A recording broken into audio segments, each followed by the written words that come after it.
உத்தரப்பிரதேசத்தில் Swiggy, Blinkit ஊழியர்களைப் போல் வேடமணிந்து வந்து நகைக்கடையில் துப்பாக்கியை காட்டி மிரட்டி கொள்ளையடித்த சிசிடிவி காட்சிகள் வெளியாகியுள்ளன. முதலில் அந்த காட்சிகளை பார்ப்போம்.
கூடுதல் தகவலோடு இணைகிறார் செய்தியாளர் பாரதிராஜா. பாரதிராஜா, வணக்கம்.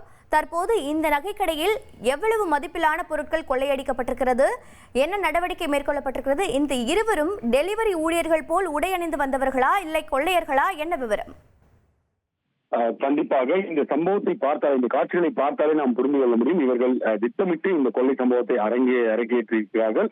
பட்டப்பகல்ல உணவு டெலிவரி செய்வது போல வருகிறார். முதல்ல ஒரு பிளிங்கிட் ஊழியர் கடைக்குள்ள நுழைகிறார். அவர் தனது இடுப்பு பகுதியில் மறைத்து வைத்திருக்கும் துப்பாக்கியை கொண்டு கடை ஊழியரை மிரட்டுகிறார். அதன் பின்னால் ஸ்விக்கி உடை அணிந்த மற்றொரு நபர் உள்ளே நுழைகிறார். இந்த இருவரும் சேர்ந்து கடையில் இருந்த விலை உயர்ந்த தங்க நகைகளை மட்டும் கொள்ளையடித்து செல்கிறார்கள். நகைக்கான மதிப்பீடு தற்போது வரை தெளிவாக குறிப்பிடப்படவில்லை. கிட்டத்தட்ட 800 கிராம் என்று சொல்லப்படுகிறது. ஆனால் இதுவரை எவ்வளவு சரியாக கொள்ளையடிக்கப்பட்டது என்ற விவரங்கள் ஆய்வு செய்யப்பட்டு வருகிறது.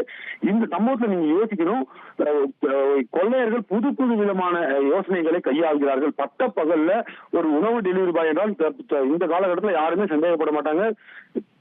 உணவு டெலிவரி வந்திருக்கிறார் என்று கவனம் பெரிதாக அவர்கள் பக்கம் திரும்பாது.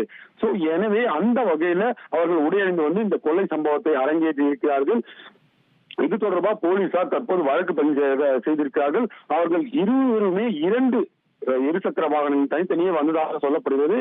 அந்த வாகனங்களின் எண்களை ஆய்வு செய்த போது அதுவும் போலியானது என்று போலீசாருக்கு தெரிய வந்ததாக கூறியிருக்கிறார்கள்.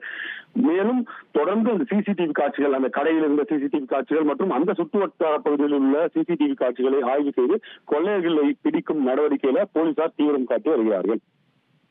உங்கள் தந்தி ஒன் தொலைக்காட்சியில் அண்ணாமலை தினமும் மதியம் 12 மணிக்கு காண தவறாதீர்கள்.